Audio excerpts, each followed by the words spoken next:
दोस्तों से मुझे एक बहुत ही बेहतरीन गिफ्ट मिला है। और ये गिफ्ट क्या है?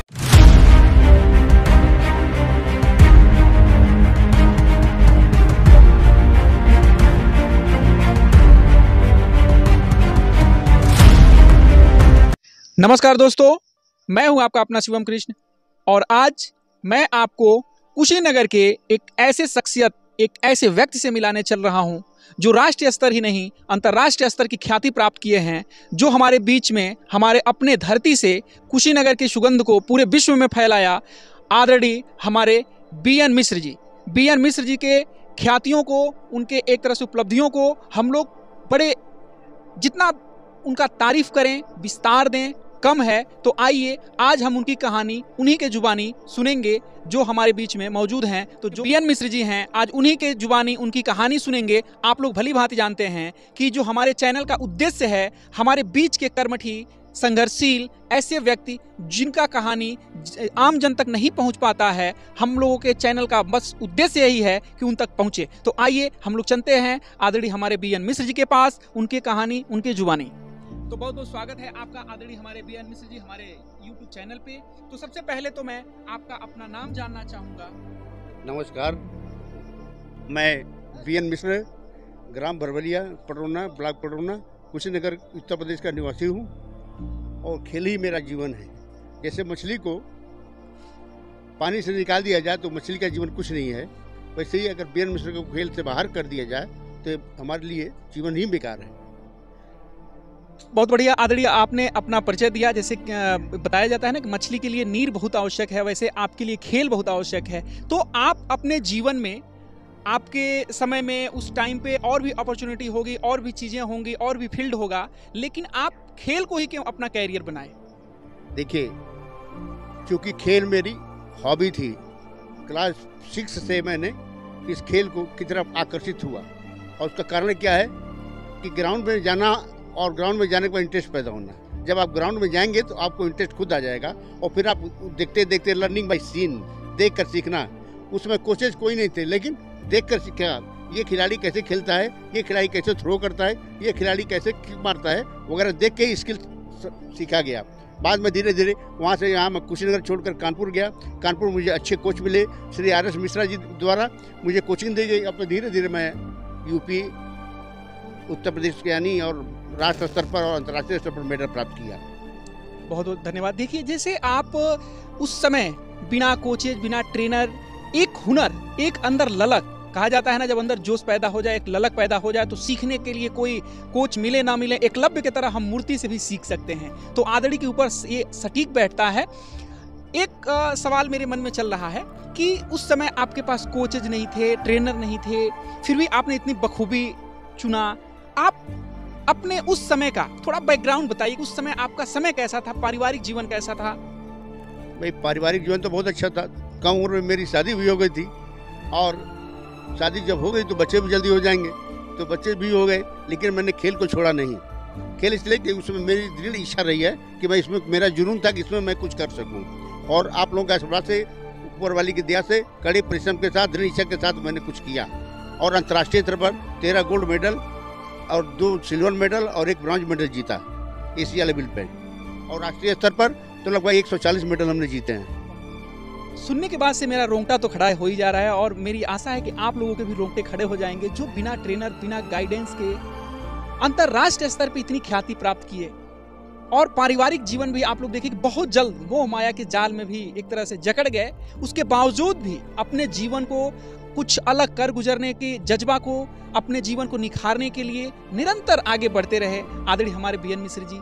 तो सवालों का तो सिलसिला चलता रहेगा। आइए इसी के बीच में एक और सवाल आपसे पूछूंगा जो हमारे लिए बहुत ही एक तरह से मोस्ट है, और हमारे जो युवा हैं, जो एक तरह से आपकी आने वाली जो पीढ़ी है देख रही है, वो भी सीखना चाहती है कुछ। उस समय आप संघर्ष कर रहे होंगे, आगे बढ़ रहे होंगे, तो चुनौतियां भी तमाम आई होंगी। कुछ ऐसी चुनौतियों को आप उजागर करें जो आपके जीवन में एक तरह से लगा होगा कि हम अब यहीं पे ब्रेक कर सकते हैं, उसके बावजूद आप अपने कारवां को आगे लेके बढ़ते रहे और इस मुकाम तक पहुंचे। देखिए, जिंदगी तो चुनौतियों से भरा हुआ है। आप जब कहीं भी जाएंगे, किसी भी क्षेत्र में जाएंगे, चुनौतियां हमेशा मिलेंगी और चुनौतियों से सामना करके जो निकलता है वही हीरा होता है। आपको संघर्षरत रहना है, प्रयत्नशील रहना है, कर्मठी रहना है, अपने लक्ष्य को भेदना है। आप लक्ष्य प्राप्ति के लिए कर्म करेंगे, बिना कर्म के कुछ नहीं मिलना है। इसलिए चुनौतियों को पीछे छोड़ते हुए आगे हमेशा बढ़ते जाइए, फाड़ का रास्ता बनाते जाइए, वही आपको आगे ले जाएगा। और वही आज देश की स्थिति है। भारत भी आज उस तरफ फाड़ कर विश्व में आगे बढ़ता जा रहा है। क्या बात है। जब भी भारत की बात आती है तो वाकई एक देश प्रेम, राष्ट्र प्रेम अंदर से जागृत हो जाता है। ऐसे भी तो हम लोग राष्ट्र प्रेम और इसको लेके आगे निरंतरता के साथ चलते हैं। लेकिन जब कोई विशेष व्यक्ति मिलता है तो उसकी जो एक जुबानी, उसकी कहानी सुना जाता है, वाकई अंदर से झकझोर के रख देता है। अच्छा, आप इन्हीं के बीच में अपने युवाओं के लिए मैं आपसे चाहूंगा कि युवाओं को क्या संदेश देना चाहेंगे, उनके लिए क्या आप मार्गदर्शन करना चाहेंगे? देखिए, इसके पहले आपने पूछा था कि परिस्थितियाँ, आज से 6 साल पहले मैं छत से नीचे गिर गया था और 10 महीने बेड पर था। डॉक्टर बीके सिंह ने कहा था कि आप खेल को छोड़ दीजिए और अपने शरीर को बचाइए।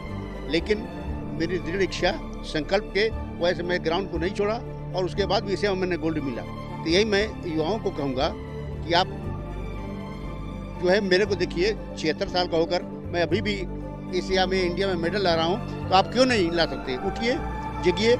और बुजुर्गों से कहूँगा कि आप अपना सोफा छोड़िए, बेड छोड़िए, ग्राउंड में आइए, खेल में आइए। और आप कुछ नहीं कर सकते हैं, वॉकिंग कर सकते हैं, रनिंग कर सकते हैं, वो भी नहीं कर सकते हैं तो आप अपने घर पे योगासन कीजिए, प्राणायाम कीजिए, आपकी लाइफ अच्छी बनेगी। डॉक्टर से नहीं मिलना पड़ेगा और आपको परेशानी नहीं होगी। आप परिवार को परेशान नहीं करें, बीमार पड़ जाएंगे तो परिवार भी परेशान होता है। तो आप योगा कीजिए, ग्राउंड में आइए, पैदल चलिए, खेलिए, लेकिन बिस्तरा छोड़िए और सोफा छोड़िए। अगर आप ये सब करेंगे तो आपको डॉक्टर का सिर्फ हेलो हाई करना पड़ेगा, दवा नहीं करानी पड़ेगी। यही मेरा संदेश युवाओं से भी है। आइए, जगिए। मैं अगर 76 साल में एशिया में मेडल ले सकता हूँ तो आपके अंदर तो बहुत ऊर्जा है। आप ऊर्जा के स्रोत हैं। आप अपने एम को निश्चित कीजिए, टारगेट को निश्चित कीजिए। जैसे अर्जुन ने जो मछली की आँख का टारगेट किया था, वैसे ही आप खेल में अपना टारगेट बनाइए और अवश्य ही मिलेंगे। आप दृढ़ इच्छा रखिए, परिश्रम कीजिए। परिश्रम से आप देखिए, खेल जो है, क्योंकि हम लोग क्रीड़ा भारती से भी जुड़े हैं, तो क्रीड़ा भारती को उद्देश्य है कि खेल से चरित्र का निर्माण और चरित्र से राष्ट्र का निर्माण। खेल आपका कैरेक्टर बनाता है। आपका कैरेक्टर खेल से ऊंचा होता है और जब आप कैरेक्टर ठीक होगा तो राष्ट्र भी ऊंचा होगा। तो युवाओं, आओ, जगो। और मैं तो कहूँगा, सरकार ने जो योजना बनाई है अग्निपथ की, अग्निवीर की, आप जरूर उसमें जाओ। क्योंकि हाई स्कूल के बाद कोई जॉब मिलना नहीं है। हाई स्कूल के बाद कोई जॉब मिलना नहीं है। और आप जब जॉब करेंगे आपको ग्रेजुएशन की डिग्री भी मिलेगी। नई शिक्षा नीति के हिसाब से अनुसार हर साल डिग्री मिलेंगी आपको, हर साल सर्टिफिकेट मिलेंगे। अब ग्रेजुएशन ये नहीं 3 साल के बाद ही आपको मिलेगा, हर साल मिलेगा। हर साल का अलग अलग उद्देश्य होगा, अलग अलग एरिया होगा, अलग अलग निर्देश होंगे। तो आप आइए और आके अग्निवीर को ज्वाइन कीजिए और अपने आप को आगे बढ़ाइए और देश को भी आगे बढ़ाइए। ये युवाओं के लिए संदेश था, जो आदरणीय जैसे एक राष्ट्रीय प्रेम के जज्बा के साथ एक संदेश भी दिए। तो इस उम्र में, अभी आप बता रहे थे, आदरणीय बीएन मिश्र जी बता रहे थे कि मैं 76 ईयर ओल्ड हो चुका हूँ, फिर भी मेरे अंदर इतनी जज्बा है कि मैं एशिया में जो है कि गोल्ड मेडल ला रहा हूँ, सिल्वर मेडल ला रहा हूँ। ये एक चुनौती है हमारे उन नौजवान भाइयों के लिए, और तमाम विपरीत परिस्थितियों के बावजूद अपने कारवां को, अपने आप को यहाँ तक ले चल रहे हैं। तो ये बहुत बड़ी हमारे युवाओं के लिए एक संदेश होगा। और जहाँ तक हमें उम्मीद है कि वाकई युवा देख के इसको कुछ सीखेंगे, अपने आप में कुछ परिवर्तन लाएंगे। तो मैं आपके ये 76 साल के जवानी का राज जानना चाहूँगा कि आप इस 76 साल के उम्र में भी ऐसे जवान हैं, तो इसकी राज क्या, इसके पीछे का कारण क्या है भाई, सब लोग जानना चाहेंगे। देखिए, आप हमेशा टेंशन लेस रहिए, तनाव रहित। और तनाव रहित तभी रहेंगे जब आप ग्राउंड में आएंगे, एक दूसरे से आप कांटेक्ट करेंगे। आपका संबंध अच्छे व्यक्तियों से नहीं होगा।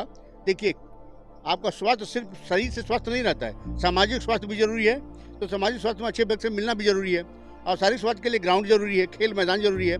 जब तक आप अपने खेल मैदान को, अपने अच्छे व्यक्तियों से संपर्क नहीं रखेंगे, हमेशा चीयरफुल नहीं होंगे, अपना टारगेट लेकर नहीं चलेंगे, अपने दिनचर्या को सुधारेंगे नहीं, खान पान को सुधारेंगे नहीं, तब तक आप स्वस्थ नहीं रह सकते।